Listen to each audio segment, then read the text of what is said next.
You guys very much for tuning in to the Problem Profit and the Link podcast, where we're showing people how to leverage marketing automation and automation for the various different organizations. And I'm talking to people that are in my local community that are making a big impact. And one of those people that are here today is Brandon Simmons, and he runs or is the executive director of Skoolie Foundation. One of the things I recently read about you, Brandon, is that you got tired of the community saying what the community needs to do without the community doing something about it. True. As if to say, I'm a part of the community, but I'm only a part of the community enough to complain. I'm not never going to do anything about getting my fingers dirty, getting my hands in the pot, stirring the pot, and actually making real change. And what I'm realizing from you is that you're here to make that real change. So tell me if I got something wrong, but I think I nailed it. Yeah. So it's we drive around and we consistently since 2019 it's gotten repetitively worse. Obviously, before then it was pretty bad. You drive around, but we get used to as a society seeing people sleeping on a sidewalk, and it's that's normal. We live in the United States of America. We are proud of our nation, and because of that, seeing somebody sleeping on a sidewalk, whether it's because they're tired and just needed to take a load off, or if that's where they've been sleeping for the last month, every time you go to work, when you see somebody on the sidewalk, that's not normal. We shouldn't have that. Our children shouldn't see that and go, that's how my country is. Right. That's what we do to our veterans. That's what we do to our people that are having mental incapabilities, or they have physical incapabilities, or maybe they have a drug problem or something. But that's not how we should be treating members of our own society. And obviously we can't sit here and go, hey, you're sleeping down there, wake up. What can we do to help? Because that's not what helps. People are already doing that, but that it doesn't solve the problem. So one of our goals is to build that bridge to rehumanize people that have been dehumanized, and to structure something that we could do that allows people back into our families, into our groups. Statistically, they say that most people sleeping on the streets haven't heard their own name said out loud in years. Wow. So how many times have you called your friend and been like, "What's up, bro?" You know what I mean? Yeah. You just said hi. And people they call them certain names based on their activity of being homeless. So they internalize that. And they take on the persona of what they've been called. Yeah. Like nicknames in the street. And we're all guilty of it. There's a gentleman in Puyallup. His name's Stomper. He's got something wrong that upstairs that needs to be addressed, and our society's not addressing that. And he just walks around and he stomps. Whenever he gets nervous or something, he stomps. So you'll see him out in front of Walmart or something, and if people call him Stomper, but I don't know his real name. So even as a society, we go, yeah, I've seen that guy. Okay, I feel it. We've seen him. What is his real name? Right. And that's where I get tired of it. And it's everyone talks about not my backyard. I don't want these people here. But then what are you doing to help get them out? Right. Other than saying let's move. Right. Let's take them from my backyard to your backyard. Right. So you can complain to someone else's backyard. Instead of doing that, why don't we get in there and talk to them? Find out what the problem is. Find out how to find a solution. It's just like when you're dealing with children on a playground, they're being unruly. You can't just yell at them. You can't tell them to move on. What do we got to do to organize something to make it so that everyone's happy and everyone's moving forward? I think that humanizing people shouldn't be something that we're doing in the conversation, but that's where we are. That's good. Now, what were you doing prior to being the executive director at Skoolie Foundation? Like, what was going on prior to that? So, were you in the business? Were you in business before that? Were you working a full-time job? Were you, just a family guy? I don't know if you have family or not, but what was happening prior to get involved with this endeavor? Right. So 2003, I joined the Marine Corps. It was one of those, I got to do something in life that puts me on a good path, and making bad decisions as a kid. I got in a lot of trouble when I was younger, and the Marine Corps really straightened me out, teach you honor, courage, and commitment. And I fractured my lower spine, had to learn how to walk again. Was discharged to the Marine Corps, and 2004, bounced around, drank a lot, really angry at the world, and I literally lived with a backpack. I slept on people's couches. I think of 7 or 8 different places I've slept, cars, things like that. And it was normal, It's in a youth situation. It makes Right. sense. Everyone's always, the teenagers can bounce around. Right. So I mean, I've been homeless. I've experienced that. I've experienced living on my mom's couch because there wasn't a room when I was older, things like that. And having to pay rent to people just to, give them food stamps or something to stay on their place. So growing into that, I started a construction company, and I've done construction up until 2008. Everyone's construction companies kind of dwindled, our recession then, and Right. I worked for Comcast. I've done multiple states as a regional manager. Well, I was an area manager for sales teams and things like that. So I've been a hiring manager out front, talking with everybody, and it was good. I mean, it was good titles. It wasn't good money.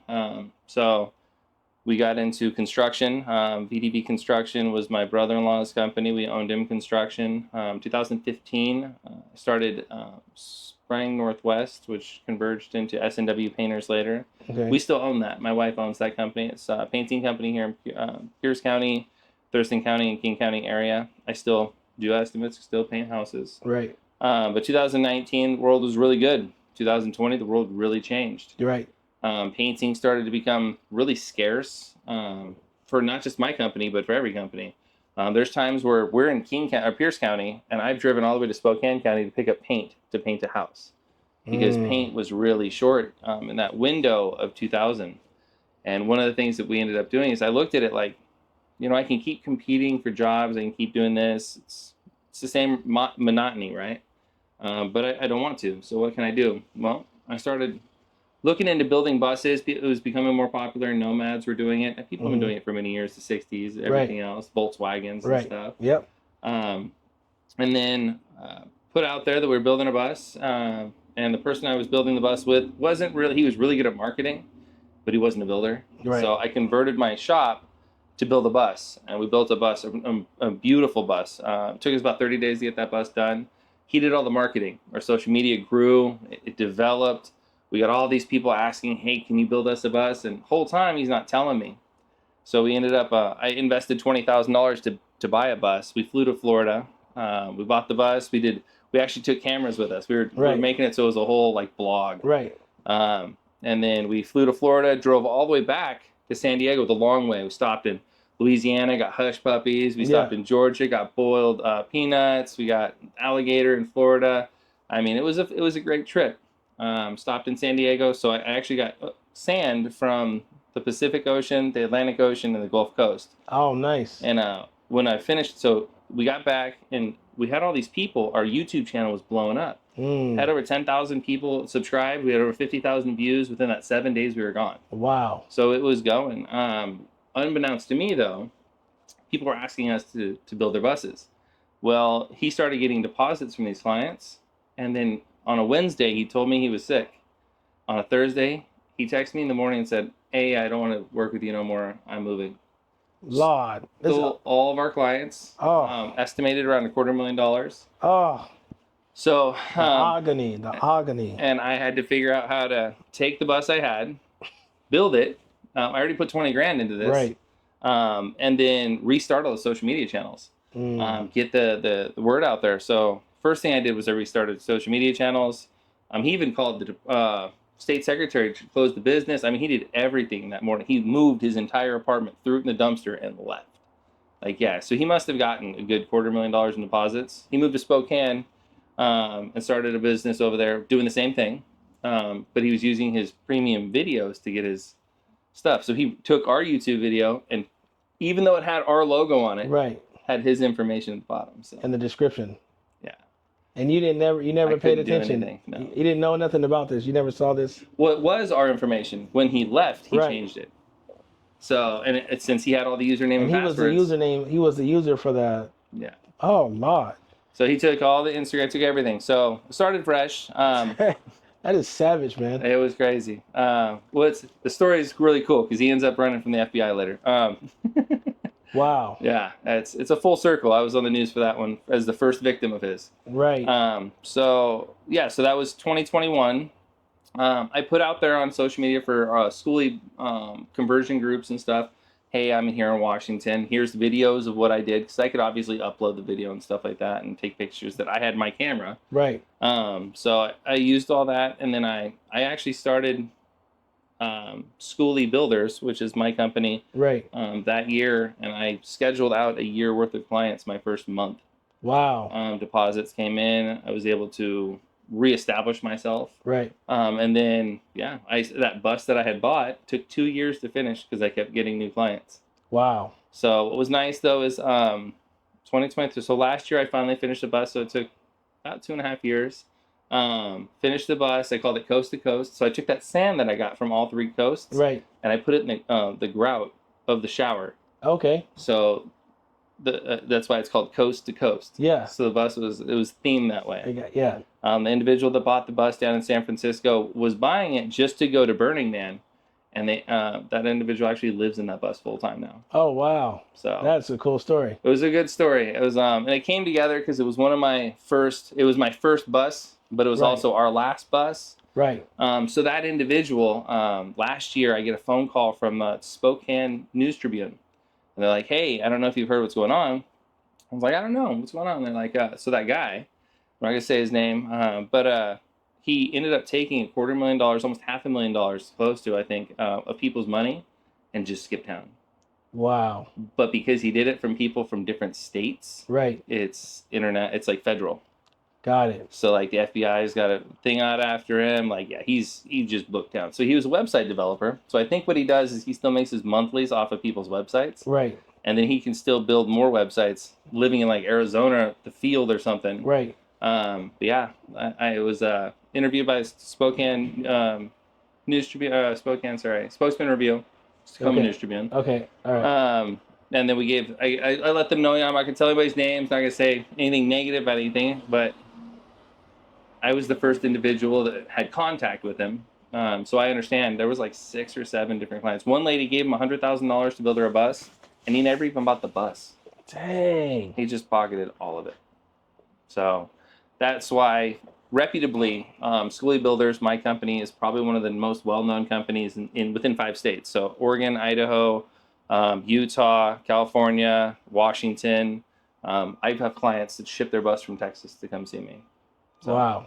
I built a great business, and for 3 years it was really rewarding. And the whole reason why I want to do it is because when the world's closed and it's everything's going on in the world, it's shutting down, right?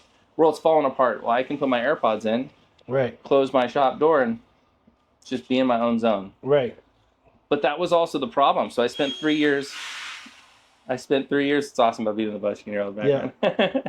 I spent 3 years in my shop, just me. And I didn't hire anybody. It was just what's going on. My family would come to visit me. I have 2 kids, and they'd come and help with painting here or there, but I wasn't doing anything for anyone's life. And every time I leave, I see the problems outside. So what I wanted to do last year, I bought a bus for a client. This bus we're sitting in, I bought this bus for a client, and she decided not to get this bus. But I had jumped the gun. I flew to California, bought it out of my savings, and was like, wow, what do I do? You're right. What do you do now? 14 grand invested once again. Right. So my wife was just like, it's easy, just convert the bus, sell it, do what you normally do. Right. And I didn't want to do that this time. I wanted to do something to bless people's lives. Mm-hmm. So what we ended up doing is I contacted a few people that, and I put it out there, and I was like, hey, I want to give this bus away. I want to build it. I want to give it to somebody less fortunate, somebody who really could use it. And I think what we could do is we could build a podcast. We have Skoolie Giveaways, the podcast, where anyone in the United States can send me their story, why they want the bus. And I just read it. And I'm illiterate, so it doesn't always come out right. But Right. I read their story. Right. And then anyone in the United States can vote for the winner. Okay. And the goal is as the podcast grows, we're going to gain sponsors, we're going to gain donations.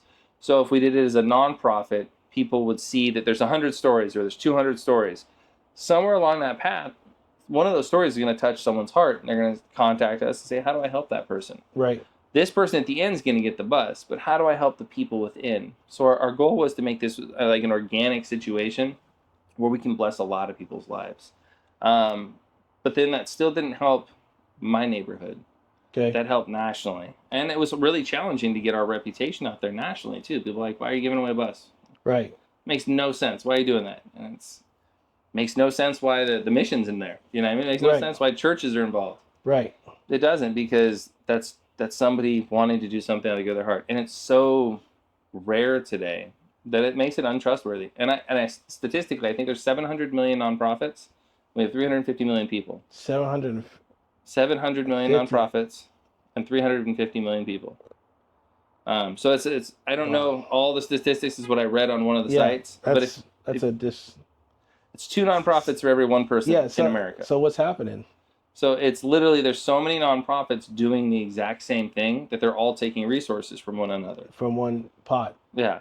So instead of one organization or 2 organizations doing 100% and being funded, there's 100 organizations taking 10%. Gotcha. So that's why you have a lot of these nonprofits going, we're underfunded. Just because you're doing the same thing the guy next to you is doing. How long have you been researching in nonprofit work? And then, because I know I heard somebody say one time, which is about a year ago, I think it was, he said the issue is that there's nonprofits, like the same thing you said, and but there's government programs that will not roll out to the people except through nonprofits, which is why we need more nonprofits and diversification of nonprofits. Have you heard this? I haven't heard. So I know that there are government grants and things like that only nonprofits receive. But I also know from a nonprofit perspective now, there are so a lot of those grants are so fine. Like for you to qualify for this grant, you have to have 1 pink shoe, 1 blue shoe, and been around for 35 years, and you're 25 years old. Right. So there's a lot of money that's out there available. There was just a grant for safe parking. It started, I want to say April 1st, and the deadline was April 15th.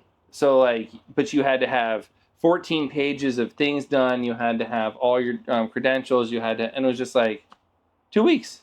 Right. So I know the person who received that, and their organization does safe parking, but they actually do something else. So it was one of those now that they got the grant for safe parking, they can only use those funds there. They can't use it for the other part. So it's challenging. And that's why we didn't look at grants at first. We're looking at how do we get funds going. So myself, I've spent $60,000 this year out of my own pocket building this organization. So it's everything, the bus we're sitting in was purchased by my company in order to resell because we bought it for my client, right? Right. So we're sitting in a $15,000 investment that I already spent, and I'm not going to receive that back. So, because we're dealing with it as a nonprofit, we're having that donated through the nonprofit at this point. So and then all the work that I've done, I cashed in my 401k. I've cashed in my stocks, my bonds. I didn't have bonds, stocks, and crypto. That's what it was. And I mean, we went down to the last month of savings to build this. Wow. But I feel like I'm called to do it. So it's every time I meet somebody, a door opens that I would have never thought. And it's like looking at a picture, and every time you get to a certain place you're supposed to be, the fog lifts for the next place. Yes. And that's literally how I've been everywhere I go. That's so funny you said that. I thought I was the only one that had that revelation. I explained it like traveling through the clouds in an airplane. It's at the what you need to see is at the very last bit of the cloud. You gotta get to it, and then you get through it, and you go through it fast. You got to do your best to try to slow down time in that moment. But the next picture's coming. Absolutely. Right. The next cloud with the next revelation on the other side of it. Yeah. The way you just broke it down is exactly how I visualize it in my head. So that's really interesting. So with that being said, though, so was there a strategic part of starting the foundation on top of Skoolie Builders? So no, Skoolie Builders was not really. It's just the knowledge that I had. Skoolie Builders. I don't even promote my company. And for a long time, I get my board members of our board are always telling me, "Why don't you talk about being a veteran?" It was never about my company. It was never about my service. It was never about me. It's about the people that we're serving the need of. And the problem I ran into in starting a nonprofit was I'm a corporate-minded person.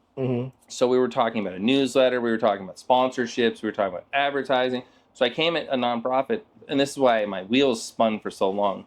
And I say so long, we've been around for 6 months. Right. But we would have been better off in the beginning. I tried to do marketing. And that was really where I was like, we're going to give away toys for Christmas. We'll do it live on Facebook and all this. And we ended up getting people from like the Philippines that won the drawings and stuff. And they didn't want the toys, they wanted money, and we can't fund terrorism. So I wasn't sending them money. Like, I don't know who you are. Right. We had a lot of great people though from like North Dakota, Florida. Like, so we got to bless a lot of lives in December, but it didn't do a lot for the foundation. But it did a lot for families that we helped. So that was good. But again, that was me buying gift cards to give away, me buying toys, me paying for the postage. There was no coming back. So, and it did nothing locally. Right. So one of the things I wanted to do strategically when we were talking about my company, I wanted to step back and learn what nonprofits locally were doing. So we went out and I met with a Tacoma Rescue Mission. Okay. And I walked through. I had the volunteer program director walk me through the whole Tacoma Rescue Mission, all the programs, introduced what they do along with their history and stuff. And I really fell in love with how the Tacoma Rescue Mission was. And in our chain of conversation, she introduced me to a senior individual named Walter. And Walter and I, once he seen what we were doing, it was just like, you could tell, you know. So I pulled out our flyers. So, you know, this is our mobile shelter bus. This is what our shower bus looks like. And I showed him these, and just, you could see lights going off. Where he was just like, man, I wonder if we can get the Tacoma Rescue Mission to loan you the money to build one of these so that we can start going. Because they're building a tiny home village out in Spanaway. There's 300 tiny homes. Really? What part? So you know where the old Target is? Target. Yeah. Target. By So the police station. I'm not sure about the police, but there's Kmart. Sorry, not Target. Kmart. The old Kmart. So if you're going Pacific, and then you go up the hill, and there's an old Kmart right there. Yeah. You know that road that loops like an L? I think so. Goes to the backside of the military base. Yeah. So Spanaway Loop Road. Yeah, Spanaway Loop Road. So as soon as you hit that sharp right, it's straight. They bought 80 acres right there. Oh, they bought that. Mm-hmm. That used to be old military base, right? Still is military base. So it butts right up to the military base in some swampland. So I had the good pleasure. So we're a part of, so we joined everything. So just to give reference to it. So I'm friends with Walter. We communicate. Walter introduced me to Duke. Duke is the executive director of Tacoma Rescue Mission, and he, same thing. As soon as he heard what we were doing, lights were going off, and that was kind of where the meeting went for there. And then he's like, "You need to get your LinkedIn up. You need to get your name out there. This is how." So Walter really started mentoring me a little bit on direction because I'm new. Right. He's been in this industry for a long time. What ended up happening was we joined Tacoma Chamber of Commerce. We joined Puyallup Chamber of Commerce. We joined Master Builders Association. We joined a group called Ignite You. And we wanted to get as many networking and meeting situations as possible to get our organization out to individuals. And I didn't realize at the time how impactful it was going to be to do so.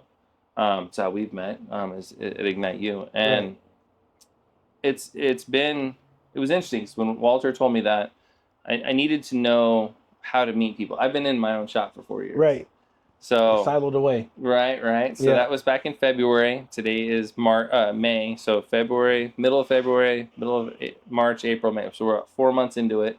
I'm now in the program to become an ambassador for Puyallup Chamber of Commerce. Okay. And I meet politicians from everywhere all the time. I meet mayors. I meet through the chamber. And then so the meeting, So the meeting where we were looking at that tiny home village, we showed up and I was talking to Walter, and Walter's like, tell everybody about what you do. So I was telling everybody kind of to kill time. Right. And then we circled up in a group.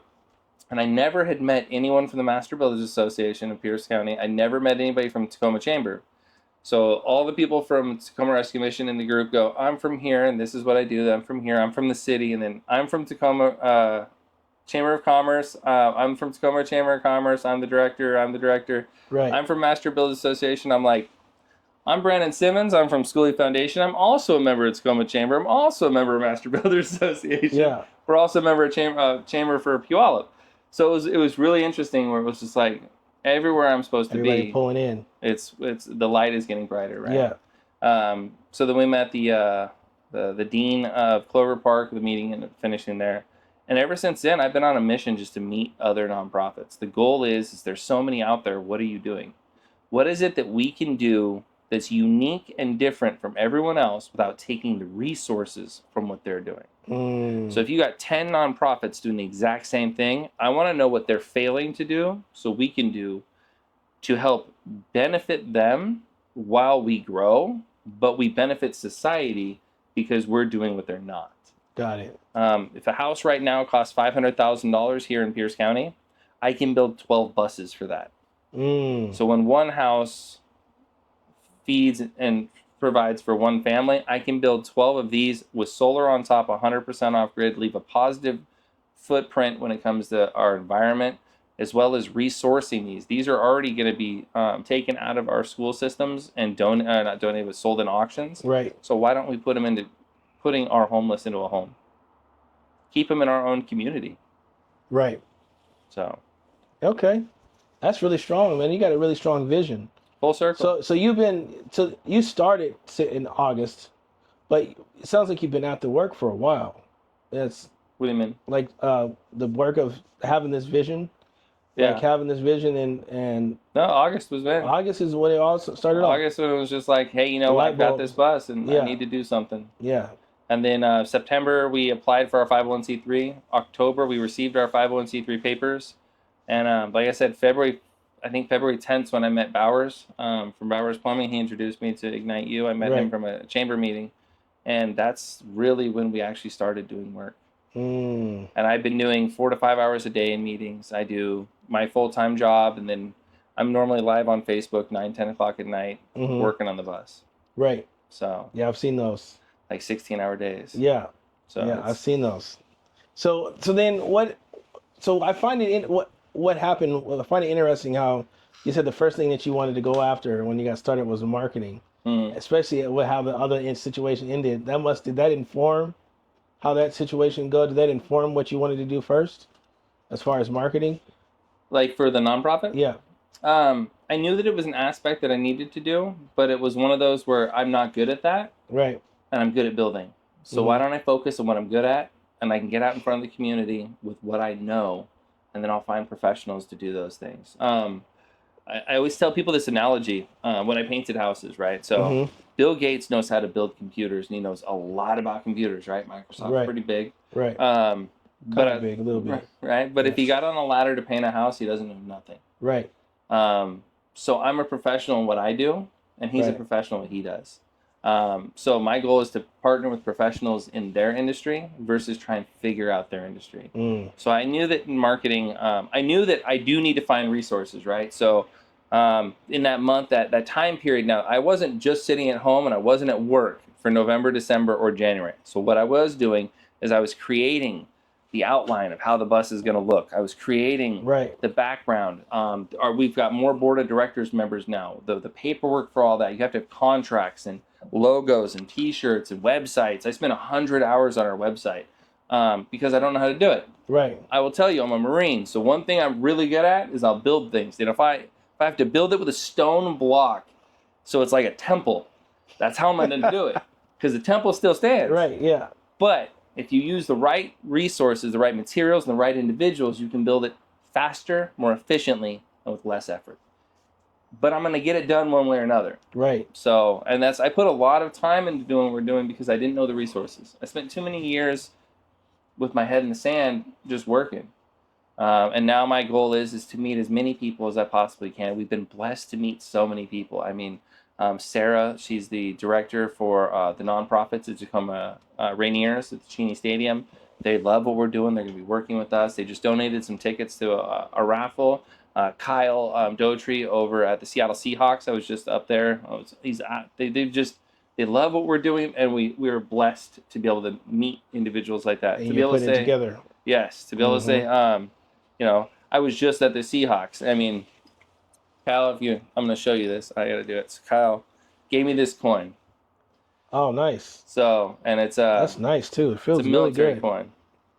Coast Guard, Army, Marines, Marine Corps, Navy, Air Force, 12. But it makes me feel honored to get to where we're going. You know what I mean? Yeah. And we don't do that on our own. We do that as a team, and we do that as a community. And I had to build the community around me to be able to get to that point. So I think that was the hardest part. But now I look at the resources we have. Like we met, we're talking from Ignite You and a business meeting group. And it's great to find businesses that way, but I don't look at even the chamber the same anymore. I look at the chamber as it's a great opportunity for me to meet the local politicians, the local members in our community that have impact and power and leadership. Um, and I'm not even looking for them to help us financially with what we do, because I really believe that once we are out in the community, I think the community is going to financially help us. Right. Um, The community is going to come back and find you as you look for them. True, Yeah. true. Mm-hmm. We partnered with Salvation Army. Well, it's not a partnership; it's mutual agreement. Where we're going to give haircuts. We're bringing our barbers and our bus. This bus right here is going to have an outdoor shower unit to wash hair, Right. and then it has a full generator that Harbor Freight's helping us get, and it will allow all the barbers mobily to be able to do people's haircuts and stuff. So get that beer lined up. You know what I mean? But we're going to do that at Salvation Armies, both Pierce County, Puyallup, along with, and Captain Ryan's been amazing over in Puyallup. Major Randy and his wife Cheryl over at the location here in Tacoma have been amazing. And then we partnered with Tacoma Public Libraries. So a lot of people don't realize this, but one of the main resources, people that just came out of prison, people that just came out that are homeless, Right. they use the library system. When we were kids, we used to go get books at the library, and Right. it's a great source for it. But I also used to watch music on MTV, and Right. that changed too. Yeah. So libraries still have books, MTV still has music sometimes, but right. that's not the primary source of it no more. So the primary Right. source of a library, I don't know if you realize this, but when you get out of prison, you need an ID. One thing they can do is get a library card that has their picture on it, and that's their first form of ID. Got it. So once you, and we're going to teach a financial literacy program. We're creating it still to work with credit unions. And that's another amazing thing, is we've been able to find all these resources. We're going to work with credit unions to find a financial resource, because helping homeless is like helping teenagers. Right. Someone who's been out in the street and doesn't have an education, they have the same mind frame as a teenager. So how about we teach them how to get an ID. Right. Once you got an ID, we'll teach you where to get an address. You can go to MDC, which is Metropolitan Development Council. They do detox, which, Scott, I love what you guys do over there.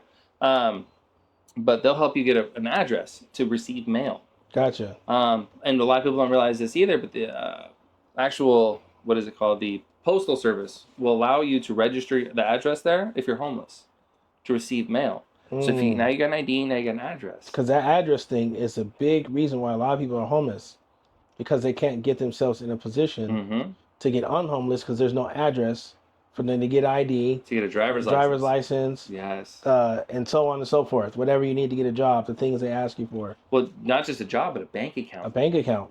So our program is going to be really good, man. Our financial literacy program is designed to. We want like Mod's Pizza to sponsor just a $10 pizza. Right. So once you get your ID from the library, you get a $10 pizza card. So a high school student can do it, or someone who's coming off the streets can do it. And then once you get the address, you get another $10 Mod Pizza card. So now you got 2 pizza card, right? It's little things. And now once you got those 2 things, you got the ID, you got the address. Now once you go get your driver's license and you present it, you get a $25 Jimmy John's card. So we want these partnerships because it allows those anywhere. It could be Subway, it could be anywhere, right? Right. But then once you go to a credit union with that ID and open an account, depending if they're one of our partners, they'll do a $100 deposit for you. So then now you have all these steps, and then we just continue to grow from there. Because that's all it takes.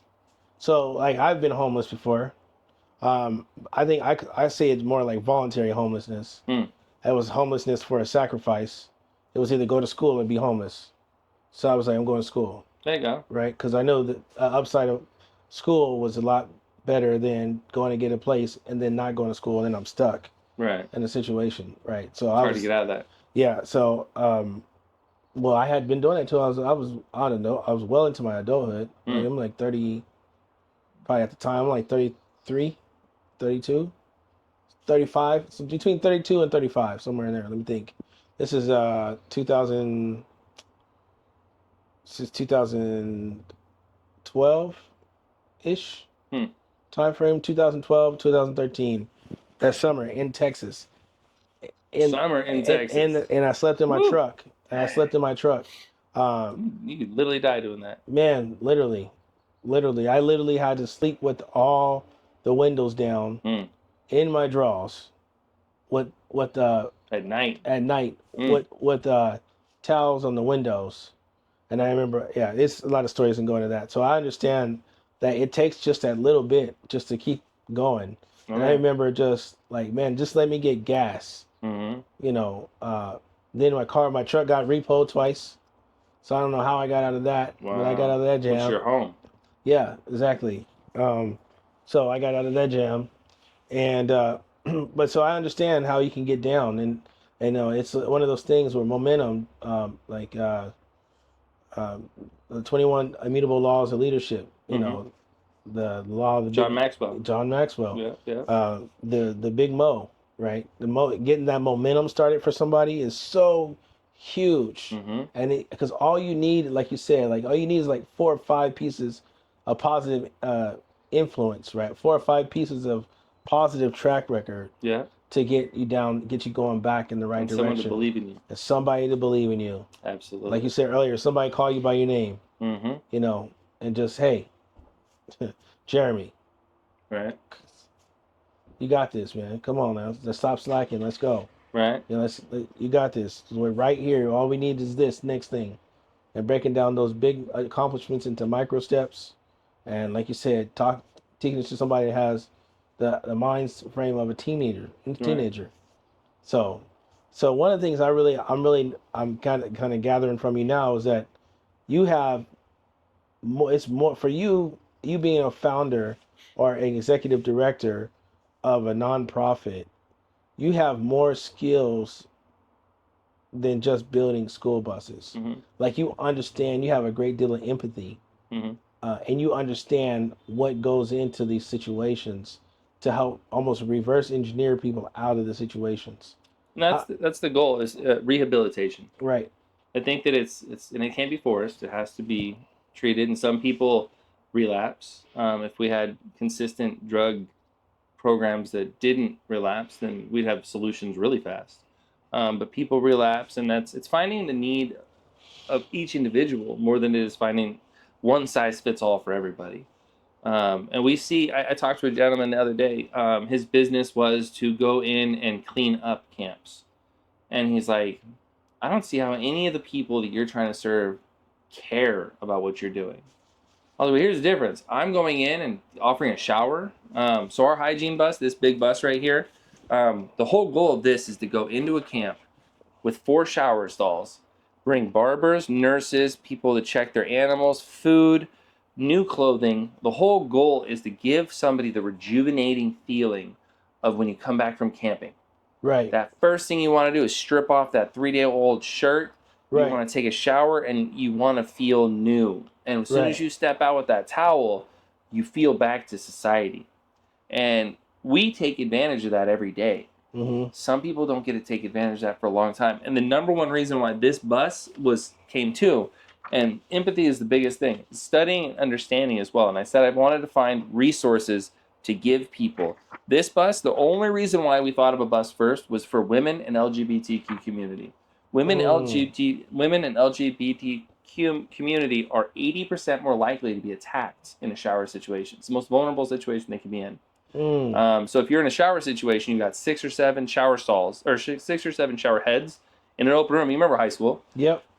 Picture there's 4 women in there, Right. and it's non-gender assigned. So Right. anyone can go shower this. So there's Right. 3 men in there. Right. Now they feel vulnerable, and they are. And a lot of times, like I said, it's 80% more likely to be attacked in a shower situation. So what happens is they don't take a shower. And that is a piece of our society that really needs showering more than men in general. And I don't say nobody needs a shower. I'm just saying that it's a health concern. So we wanted to create individual shower stalls to give that ability for someone to take a shower, for a woman or somebody from the LGBTQ community to get into that shower, shut that door and lock it, and then stand in there and say, I'm safe. And then have that pride and That's ability. really good. That's really good. And that's where we fail as a society to look at the people. Because you see somebody on a sidewalk, but you don't know the story. But you also don't realize that person The reason why they sleep during the day, do you know why you see people sleeping on a sidewalk during the day? Because it's warm during the day. So they sleep during the day and walk at night to stay warm. Really? That's literally I why. did not know that. Yeah. So a lot of times in the I just thought they just had like slept over, no. like beyond. Right. Yeah. It's because the sun's keeping them warm, so they can stay warm during the day, and then at night, instead of trying to freeze on the concrete, they walk around. So that's why you always, when you're driving around, you're like, man, they're active at night. Yeah, it's because they're staying warm. So but nobody understands that. People just see them on the sidewalk and, this. It's like, yeah, okay. Well, where were you last night? Sleeping in a nice warm bed. Right. Tonight, they're going to stretch their legs and walk around. So, and then there's other ones that you'll see that, on the side of the, like, freeways and stuff with signs, 9 out of 10 times, man, those are scammers. Right. The number one thing. I had a story about that, boy. Oh, man. And they're like a union, too, because one bounces, another one comes. It's facts. And they fight over it. Yes. And the thing of that is I tell everybody, I keep water. There's always water in my bus. We do Skoolie Bags of Hope. We do peanut butter jelly sandwich. It comes with a protein bar. It comes with like a gummy or something in a water bottle and a little just note to let them know what resources there are out there. So we hand those out. We do 100 a month. And again, I never wanted to take resources from other organizations. So we actually, since we do peanut butter and jelly sandwiches, instead of me making 100 or our organization doing that, there's an organization here in Pierce County that does 1,000 sandwiches plus a week. Wow. They donate them all to the Tacoma Rescue Mission. They've done it for over 13 years. Kaylee, we love what you're doing. And because they do that, I was like, why don't we just donate the bread we would have bought to them and then have them give us 25 sandwiches a week? So now I'm not taking what they're doing. I'm over there helping them. Veterans Roofing was just there Monday and brought a bunch of jelly and stuff like that. So it's the local communities get involved with them. And we look to do events with them as well. So it's like, what is it, the resources? When it comes to hygiene kits, ladies and gentlemen need different items, right? Right. So we're looking at our local Rotary clubs. One of them we want to do hygiene kits for the ladies and one for the gentlemen. So if we can get different Rotary clubs doing that, now when we're out in the community, we can give them a bag of hope, we can give them a hygiene kit, and we can give them resources when they look at that. It's the number one question I always get is, what church you from? You from a church? Right. And I'm a Marine, brother. I'm not from a church. Right. I got more fire and brimstone in my voice than I got love and compassion. Right. But at the same time, I do have the love and compassion, but it's not, I don't tell people, I'm with the church. Right. Because, and nothing against any church, I don't want to say that there's negative, but a lot of times, and if you think about it, what they'll do at a church is they'll put meals together and then they'll go out as a group and they go, hey, you want something, you want this? And the individual's like, I don't know you and I don't want your food, I don't trust you, and then they just walk away, right? There was never a bridge built. Right. Of communication, there's no trust. So it's a hollow gift. And there are some people, I'll take it. Yeah, I'll take right. Anything you're giving me because I don't have to give you nothing in return. Right. So now we're teaching people to take with no incentive to build. And it creates that hollow frame. And the same person who you haven't said their name now expects things because it's been given to them. So where are we building good habits? Right. And that's where we got to break that. And that's I always tell people, I'm not from a church, bro. Right. But I will help you. I will do what I can. Even when I was in Denver a month ago, I was with my daughter at a volleyball camp. She's in a volleyball club. We're in Denver. In between games, I walked around downtown Denver talking to homeless. Just because I can sit in a room full of people or yelling and screaming over tournament stuff, or I can go out and I can just have a conversation. Right. And I had about 4 conversations with different people I could tell were scammers.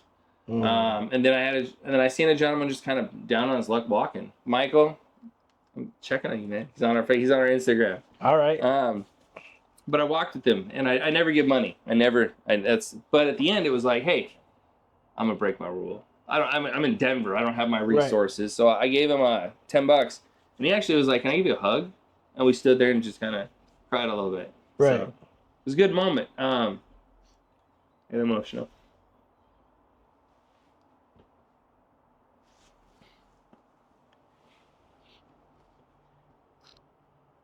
I'm gonna edit this out. No, I'm having to leave it in. But it's building those bridges. Right. and it's needed. We don't. You know what I mean? And he said it. He was looking for a job, and nobody would hire him because he didn't have an ID. Mm-hmm. We have resources for that. Right. So, and then a big thing, learning these processes.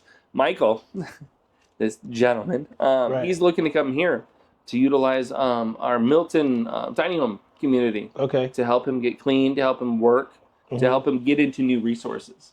So it's the fact that you don't know. Rico is an example. We just did 253 cleanup on 420, walking around cleaning up trash. Right, this gentleman was walking around my truck. Right. And now I got my resources. Right. So Yeah. I was like, "You hungry, man? You want a granola bar? You want some water?" And he just comes over, kind of like, "You got Right. resources?" Like, Yeah. okay. Came over, he took the water, took the protein bar and stuff, and it was interesting because I was like, "What's your story, man?" And Rico, you're also on my Instagram. I'll check up on you. But Right. that's the thing I want to do. You know what I mean? I want to reach people and communicate. So it's rough. Yeah. Yeah, man, that's so interesting, man.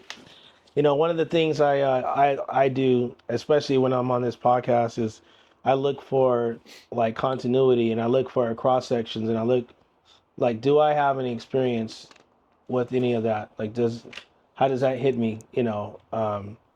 So, but I've been around people like that. It takes empathy, Right. and it takes an empathetic person to be able to reach across the table, or reach out to somebody and just stop and have a real human connection. Right. I commend you on that, bro. Yeah, because I'm not going to take too much time going into the spiritual things, but that to me, and the way I interpret that, that's a gift of God. Absolutely. Right? That's God's grace in your life to even have those moments to where you can have those, because you're really being used as a tool. Absolutely. Right? You're just a conduit at that point. I feel it. A pass through. Right. Brought me closer to God. Yeah. And having the moment to yield to that, and have a constant awareness of that, and then organizing people around that. I really think that's going to be the catalyst to your success, and letting people just see your heart, and how pure the intent is really going to take you a long way. And may God's grace be with you through the whole moment, and through all of this whole journey. Who knows how long you're going to be on this path, right? It could be now, it could be a lifetime, but just being able to highlight these moments in real time, and just being grateful, and just being appreciative, and then giving other people the opportunity to share with you in that joy, right? I just think that's awesome. It's been a blessing. I will tell you, I haven't had somebody say they didn't want to be a part of what we're doing. And I think it's because it is pure. Yeah. I as a former Marine, one of the things I love about life is you don't lie. Don't have to. And I don't lie about anything I do. Because of that, I don't have to look back and remember my story. I told you what it was, and that's what it is, and we're moving forward. That's what it's going to be. And there's a lot of times you see it in people's eyes where they're telling a story. Right. But they don't live up to it. And that's where I want people to understand, it's like, we're here to help people. Point blank. If you want to be a part of it, great. If you don't, great. But I haven't met anybody that says no, they don't. And it's amazing. We were at the Salvation Army the other day doing an emergency response, and I met somebody from the Department of Health, like the state level. And in our conversation, she was like, "I want to know how to join your board." And it's huge. And for me, I don't know what that means. Still, right. I'm a founder of a nonprofit, but the fellowship is part of it. Is people joining the board means that they believe in your mission. They believe in what you're doing. Veronica Davis has joined our board because she wanted to be a part of what we're doing. She always said she'd never be a part of another nonprofit board. Right. But what we do is so pure. There's no intention. Like I said, I've spent more money doing this than some people earn in a year. Right. I've spent my savings to do this just because God put me here. And I said I don't claim we're from a church, but it doesn't mean that I'm not religious. Right, exactly. And I 100% support what churches do. I think that it's necessary. but what we do is just different. You know Right. what I mean? It's also necessary because there are people that affects Right. positively. Right. But we're looking to help the ones that it didn't touch. Right. When we go into a camp and we give showers, and we give the rejuvenated feeling, the goal is they come out of that shower with a fresh set of clothing. So we're looking at partnering with like Goodwill, St. Vincent de Paul to give us clothing. So they come out of that shower, brand new clothing. We get them sit down, we get them a fresh haircut, we get them a fresh meal, and then at the end we look at them and just say, hey, you know, where you are right now, you could either go sleep in that tent again, or we can get you a room over here at the shelter. Right. Do you want to change some things in life? I'm not saying you have to change it all, but you want to make some moves? Right. We got resources for you. And now if there's 100 people in a camp and every time we go, 5 more people say they want changed, I feel like that's salvation. Real talk. Yeah. We're not moving the camp. Right. We're shrinking it. Right. You're transforming. Absolutely. You're involved in real transformation. Right. Yeah, that's awesome. So let me make a slight pivot. So what is it that you're needing for your organization right now?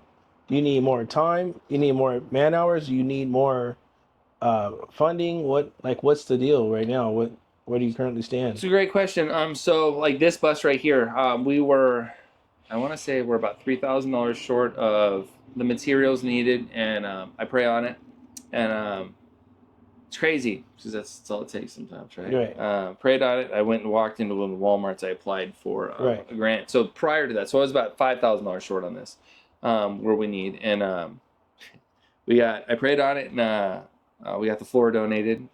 Sherwin-Williams has donated the paint for the outside. Most of it. I think I have to cover the rest. They Right. started changing up a little bit. Bigger businesses do that. We'll give you all this stuff, and then we're gonna limit it. Right. So I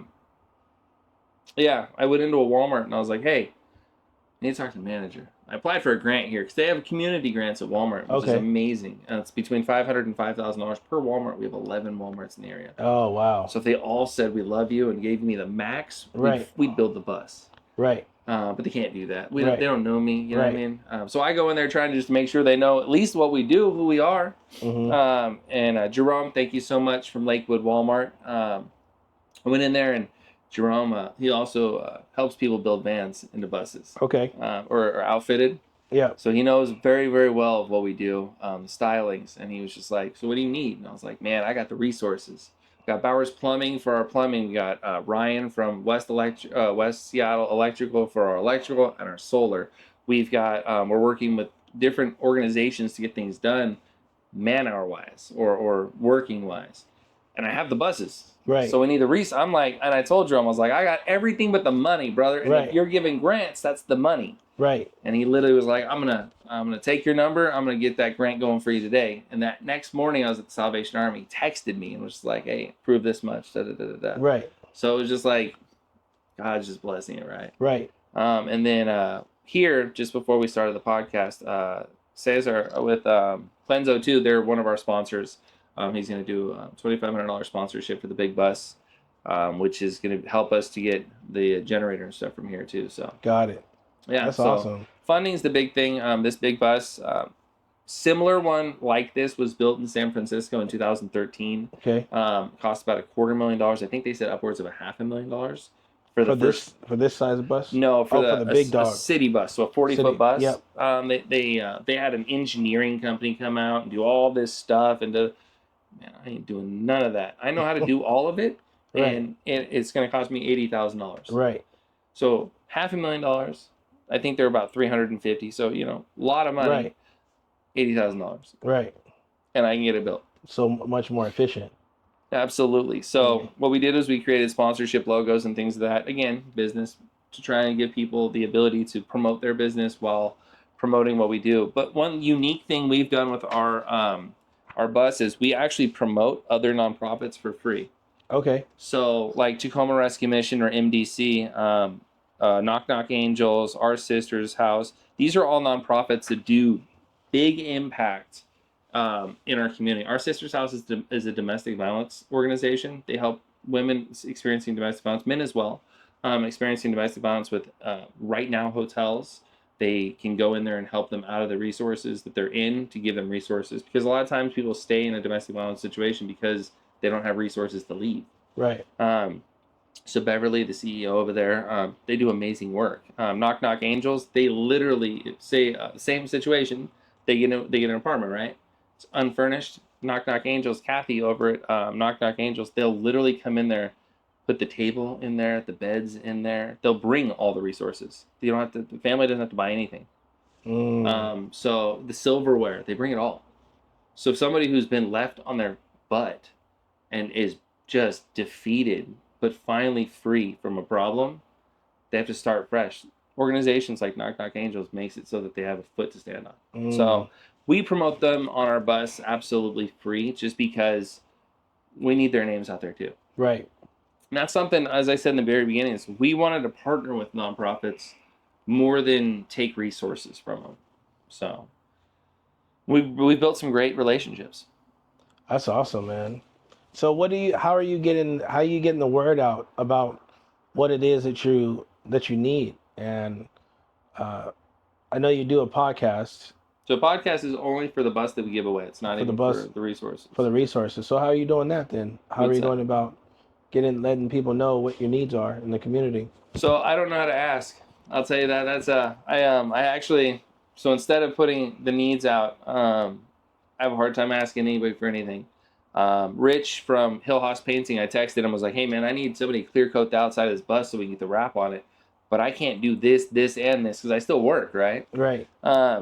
And I was like, Saturday, can you come out and clear coat the outside? He's a painter, so I mean, right, get it done 10 times faster than anybody else. Right. Outside of this bus, I don't know if you realize, I had a volunteer that needed hours for community service for some stuff he got involved in. Right. But he had zero English. Wow. So literally, I taught somebody how to prep the outside of this bus with a translator app. Oh, nice.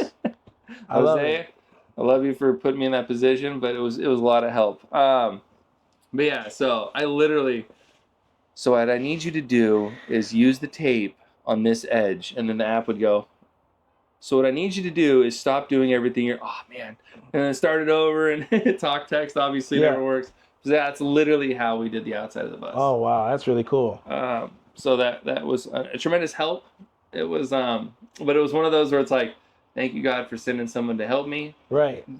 But did you have to do it like this? You try my patience, Lord. Yeah. But yeah, so the outside got painted. Rich is coming tomorrow. I'll wash it today, so it's all clean and dry. He'll prep it, or he'll clear coat it, and then so we've had a tremendous help from Randy over at Rainier Title in Gig Harbor, and Elizabeth from Windermere.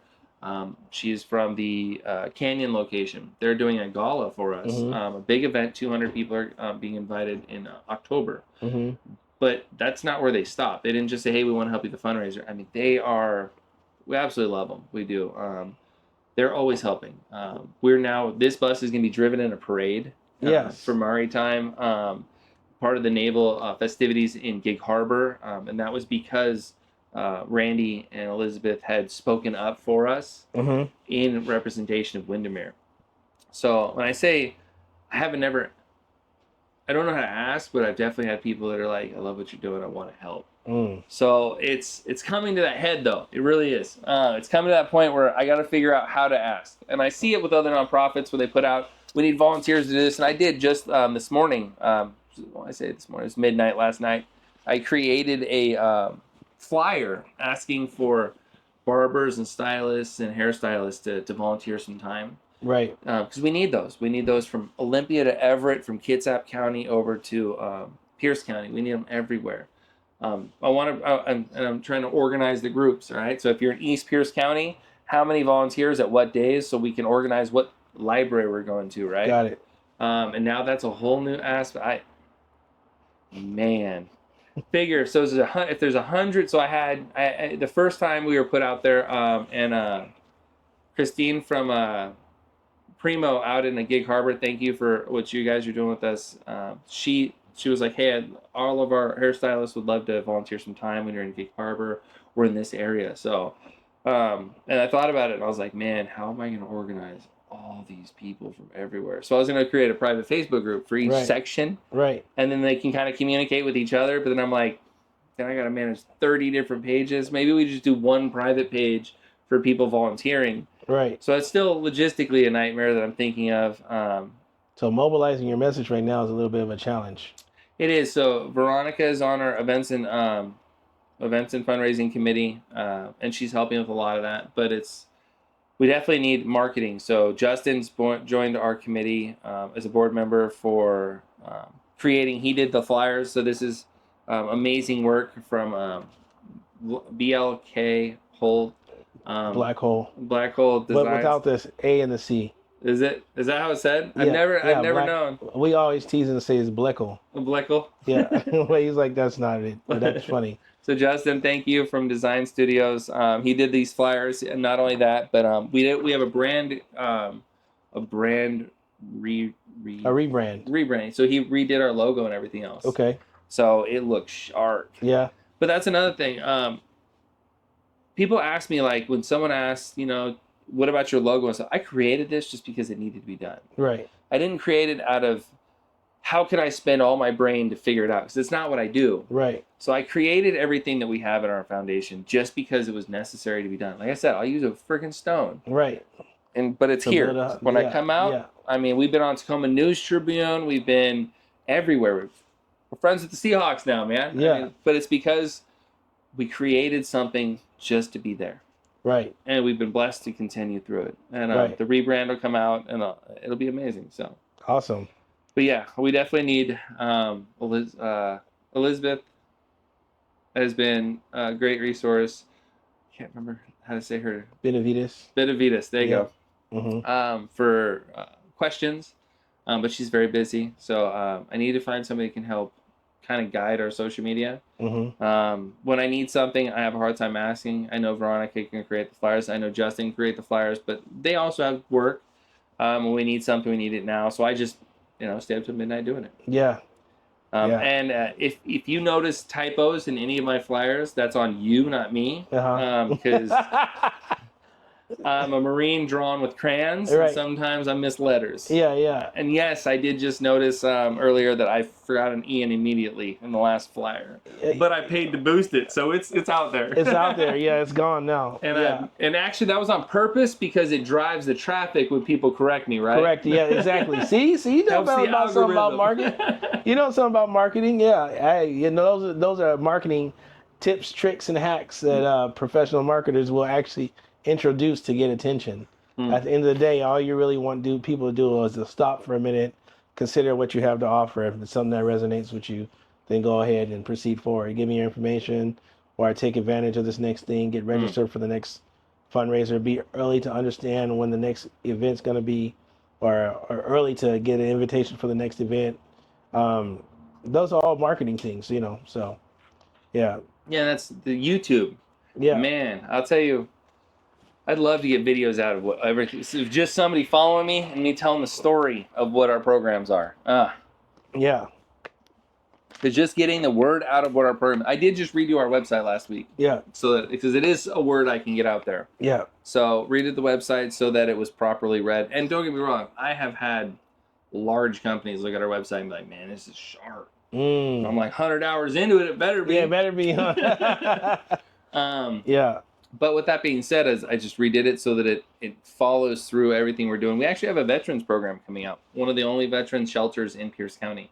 And it's because recently, and I don't know how, I don't know why, we've been around for 4 months officially, right? Mm-hmm. Like, we are now a veteran resource that veteran resource agents are giving homeless veterans to contact us so they have resources, housing and stuff. Right. So, and I don't say no. Right. I literally, when I had a gentleman text me and he was just like, "Hey, my resource officer said that to contact you about getting into housing. I've already been approved for this, this, and this. I need help." And it was just like, I don't know what you're talking about, but I'm gonna make a phone call. Before responding to him, I made like 17 phone calls and was like, "How can we get housing? How can we get this on board? How can we get the programming done? I need a case manager." And we started just implementing as much of stuff as we can. So in the next probably 60 to 90 days, we'll have an entire veteran housing program with between 4 to 16 beds for veterans, rooms, which is the biggest grouping of housing for veterans in Pierce County. So, well, I can tell you one thing right now, what you're going to need, just based on what you told me already, you need to start figuring out where these people lie at on your list. Like where, and then you have a database of people, but could you tell who's what and when and where? And if you need to immediately contact those folks for resources, for funding, for man hours, or whatever. I think I've probably counted about 3 or 4 different categories that you need to keep track on, so that whenever you can get in touch, but whenever you need to get in touch with them, you can just with a simple email or a text message, or even leaving or dropping like a voicemail that goes out to this list of people. Hey, this is Brandon. Just want to let you know that I have some things in the construction industry I have a need of. Do you think that you can participate? I need to hear back from you by 5 o'clock today. That voicemail gets dropped directly into their phone, and you know how voicemails are nowadays. Yeah. If it's a voicemail, it's a text. Right. So you're actually knocking out 2 birds in 1 stone. And they get to hear your voice. You can do it in bulk, something that can easily be set up. So I like to do is go ahead and I like to offer you a CRM from the traffic link, so you can and some advice and some consulting on how you can start keeping all these different lists in order. Okay. Since contact lists are going to be your bread and butter as you go forward. What's the CRM? A CRM is customer relationship management. Okay. So that's what a CRM is, and so that's why I say one of the things you need to start doing is starting to keep a contact list of folks, because you know you're a business, right? It just how you're categorized as a nonprofit, but that doesn't mean that you don't make income. It also doesn't mean that you don't manage contacts.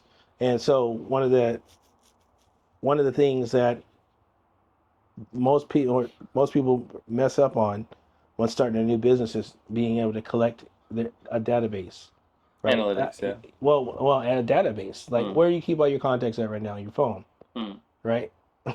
Right. Yeah. But then the next thing they don't do is segment.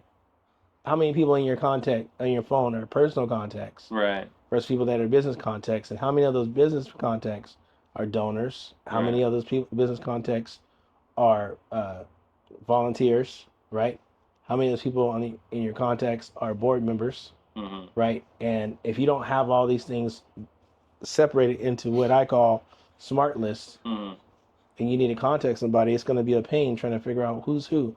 And in a pinch, when you need to make a call, like right now, because somebody just said, well, if we can give you $1 million right now if you could just show you that you had $75,000 in the bank, right? And you know off the top of your head where the $75,000 can come from, right? And you need to contact the people right now. Right. You need to be able to make a pivot, and having a CRM helps you get there. Gotcha. So it's one of the most fundamental things that a business needs to have is a CRM. Have a way to categorize your contacts, right? So once you and so and the whole 6 systems for me, and that's why you probably, if you've seen any of my content, you probably heard me say this is system 1 or system 2, system 3. Well, where that comes from is system 1 is traffic and attraction, right? How are you getting people to know about you, and how are you attracting them to what you have going on. In your case, you do traffic and attraction really well, face to face, and probably online as well, right? Try it, right? Yeah. I mean, We're told to have a soothing voice. Yeah. You know what I'm saying? Yeah, you got the thing going on, and then the next thing is capture and categorize, and that's what I'm talking to you about now. And this is where people get weak. To capture and categorize your contacts, right, or your customers, so that you know how to address them going forward. And then the next thing is how are you presenting your offer? How are you telling people what it is that you need to have done? Gotcha. Right. And different lists need to see different things. Right. Volunteers need to know when the next volunteer opportunity is going to be. Donors need to know when the next donor opportunity is going to be. Right. So on and so forth. You know, you might have a fundraising event. Right. Oh, I'm going to have a fundraising event. Veronica just put it together. Veronica needs to contact those that are the most prone to be fundraisers, right, first. And then you add those other people as they come along, then you start to figure out where they need to go. It's efficient. Right? Efficiency, right? At the end of the day, you know, if it's efficient, because we just talked about efficiency earlier, right? You know, if it's efficient, it has a greater chance of succeeding. So It's the right tools for the right job. It's the right tools for the right. I still use the brick because I just put the initials like Skoolie Foundation fundraisers. Yeah. Like Skoolie Foundation volunteer and then their name. Yeah. So it's less efficient that way. Right. It's like it's the caveman way. Right. It's the caveman way. And so now we're talking about adding a little bit more sophistication so that you can move faster. Right. And so you can be a little bit more agile as a executive director. Right, right. So that's really what I want to bring to the equation. Love it. Because I hear you talking about it. In my mind, I'm like, oh, that's this, this is that. And so, I know that what you can pivot on right now and be able to get better at is going to be how you manage your income and context. Nice. Right. Okay. And then how to be able to position offers relative to those people that are in your contact list. Makes sense. Right. So that's what I would say. So okay. That's how the traffic link's going. I can step into that because I know we've had conversations about it before and like trying to figure out what I need to do or graphics and all that kind of stuff is all good. And the other marketing things that are involved are all good. But where's the net? Who's catching the traffic? Right. Right. Who's managing? Like maximizing the abilities. Yeah, exactly. Yeah. So makes sense. Yeah, and so that's where so traffic and attraction, you got that part unlocked, but it's all the other stuff that happens after that. I call like the middle of the funnel activities and bottom of the funnel activities, right? So I forgot to get so system 3 is presentation. So system 4 is how you close, how you collect payment, how do you move somebody to the next step. Gotcha. Right? Is that done in a way that's done consistently and automatic, so that everybody that engages with you gets the same experience? Gotcha. This is where you want to make sure that Skoolie Foundation, Brandon Simmons is injected in all of this. Like it feels and it oozes who you are, right? Like it has the same amount of heart. It isn't cold. It's warm. It's intent and full of intent and intention. It's full of purpose, right? And it sounds like you, right? That's where a lot of the work comes in, is the messaging. So then system 5 is delivering. Right, delivering on what it is that you say you're gonna do. Right. If you're gonna say that somebody's gonna be a donor, you want to make sure that there's a system in place so they can get all their receipts. Make sure they get all their acknowledgments and things like that ready to go for their taxes. If they're gonna be a volunteer, then you have a delivery system that gives them a record of their volunteer hours, so they can have all that stuff together. And it just allows you to perform in an excellent way. Right. System 6 is the follow-up steps. So what happens after somebody performs a thing and you want to re-invite them to do another thing? Or somebody that might be a donor might want to know about other opportunities for volunteering. Maybe they want to be a donor and a volunteer. Right. Or they might be saying, well, we'll put up $50,000 and we're going to dedicate 10 of our employees to come work with Skoolie. Right. You want to be able to present that as an opportunity for those that are gone the journey this far. So the follow-up step. And the interesting thing about the follow-up step is, truth be told, it's not linear. It happens at every step along the way. If somebody comes and says, oh, I like what you're doing, and they say, well, how do I volunteer? How do I donate? Then you want to have a form there, and then that form is going to get a response back, right? That's a follow-up step. Gotcha.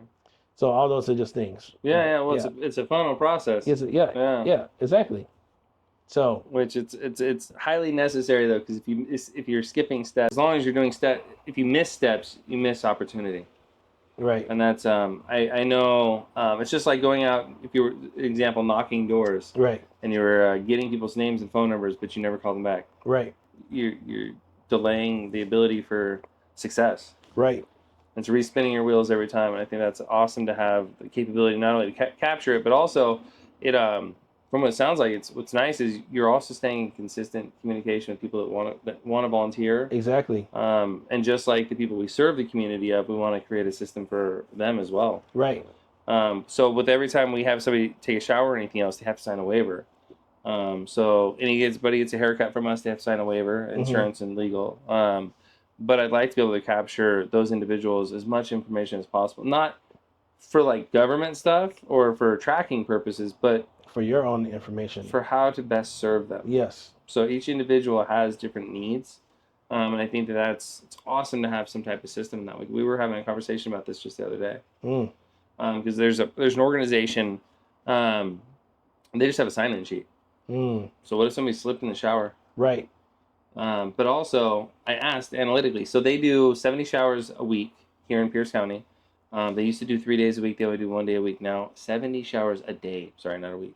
Right. But in those 70 showers, I was like, I want to know your analytics. Like, how many veterans? How many men? How many women? How many, analytics. So you know great questions. Who you're helping, right. so you can cater to what their needs are. And they just had a sign-in sheet. There was no information in that. Yeah. So, and they've been running for like 3 years. And it was like, analytically, you need to know. Right. I can say, hey, we help, 100 veterans a month. Right.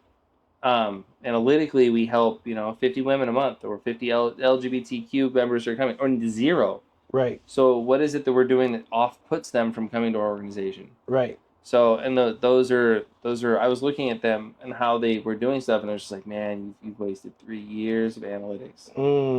And for the very first shower on, right. I want to know. I just seen Fish, which is the food bank out in Gig Harbor. So huge shout out. They did 42,000 meals last month. Right.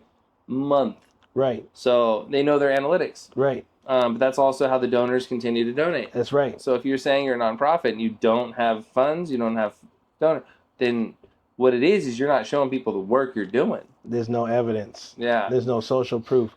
There's no real numbers. Yes. So that's what a CRM does, and it helps solve. Nice. Yeah. So it's so needed. Yeah. So because there's a lot of moves that can happen.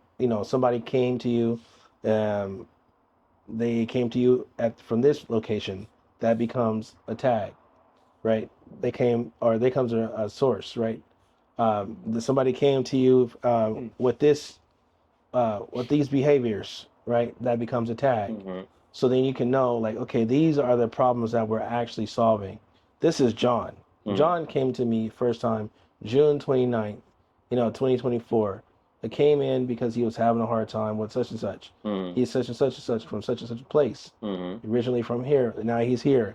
This is his goals. And so when you're interfacing with John, and I like how you had call outs for people that you worked with, like Rico, Rico and Mike, right? Michael, right? His name. And those two people, you actually know those people. But how about those people at a grand scale, right? Hey, Mary, last time I saw you was a couple months ago. Are you still around? Is there anything we can do at, right. things like that, right? And I think that's super important for in the community we're serving to say, hey, Adam hasn't been at the location he's come at for the last 6 months. Has anybody seen Adam, like, calling it out? Right. Because you never know. In that, sad as it sounds, but in the people that we serve, there are overdoses. There are. My uncle, he was homeless, drunk in Spokane, and he was hit by a car. But he was a homeless person, so nobody looked into it. Right. Devastated my cousin, and we didn't know about it until after the fact, but he literally, nobody can claim his body because nobody knew he was gone. Gone. Right. So it's one of those, we're now a resource for family members looking for someone missing. There's so much more to it than just a shower. Right. Yes, on a personal level, that's a shower, but I literally want, like, a camera, not above the showers, but a camera that captures what we're doing, first for security purposes if there was an incident, but we'll have everybody sign that utilizes our facility for that. Right. But it also will allow us to know faces to names to help with those analytics. Right. Because it's going to be very hard to hear everyone's story, or someone has schizophrenia or something. Right. They're I don't know if you ever talked to somebody with schizophrenia, but they're talking about one thing one moment, another thing another moment. You can never get them back at that first moment. Oh. It's a new story. It's like a stream of consciousness. I was at Michelle Marconi's office the other day, and there was a gentleman with an open shirt, just walking around, blood on his hands, and he was right outside her office. So when I left, I made sure that I talked to him to engage him, and then I walked him a block and a half down the street. So that way he wouldn't come back. But I didn't want some of the ladies coming out and having that interaction. I mean, he had glasses on with no glass in it. Right. And he's like, talking about he was a rapper. Army Mike. What was his name? Okay. Army Mike. That's what I'm a Marine. I'm Marine, Brandon. Yeah. I'm going to a meeting. You're going to come with me. We're going to walk down here and go to this meeting real quick. And the whole time, yeah, I used to be a rapper. And it's you know, his world changed every like 30 seconds, like goldfish. Kept forgetting where he was, what he was doing. But my whole goal was to get him out of a place of position, because if he got angry in that situation, it could have been a bad situation for anyone else. Right. And that's somebody who should be helped chemically, and it's somebody who should be helped, and not against their will, but I mean like at a hospital. And that's how our society is. He's just walking around. I'm not saying he doesn't have a right to walk around, but I am saying we should be doing better. We should really be doing better. And where did the blood come from? Right. I mean, like, does this guy not have a family? Where's he going to go to bed tonight? When he does come down from whatever he's on, where's he going to go? Right. So it's like, we should do better as a society. This is the United States of America, bro. Like, I joined our armed forces because what happened at 9/11. I'm that era, and it was a pride of country. Right. But to see where our country is, we're divided, and we're so, man, people are so involved in these cell phones. It's just, you know, seeing the world as it is it's crazy. We spend so much money on taxes. Our roads aren't right, and our people are sick. Right. Yeah. And it takes somebody getting angry about it to do something. Right. And a lot of times it's not a good thing. There's that gentleman who got angry about people blocking the road, and he started, you know, shooting at him. So as you get angry to do something, you're doing it wrong. Right. But the people blocking the road shouldn't. The protesters saying, "I'm going to stop you from going to get your kids." That's not right either. That's not right either. Right. So there's flaws in a lot of the systems, but I know that if we don't do something, nothing's going to change. Right. And the definition of insanity is doing the same thing again and again. Over and over and over again. Expecting different results. Yeah. And that's where we are as a country right now. And that's where I had to do something. I agree. Well, I believe that you're doing something, man. And the proof is in the pudding, as they say, right? The evidence is in the evidence room. Right. You are getting people unified. People are joining up. I hope that in the next couple of months you learn and you master what it is to be an executive director that has a heart of gold and compassion for people, belief in a higher power, right, and is on point and on mission. Yes, sir. Yeah. So I appreciate you taking the time. Thank you for having me today. And man, I'm really excited about this, and I'm getting goosebumps even now just thinking about just being in this foundational stage. And man, I wish you all the luck, man. Thank you. I'm here to support. Like I said, you got me in pocket. I'm gonna definitely provide those resources, train up the team that you have around you, how to use those resources, and then go and grow from there. And many more conversations that can be had, right, and that we are going to have. But let's just start here. Getting it. All right. I'm excited, brother. All right, bro. Thank you for having me on. Hey, no doubt.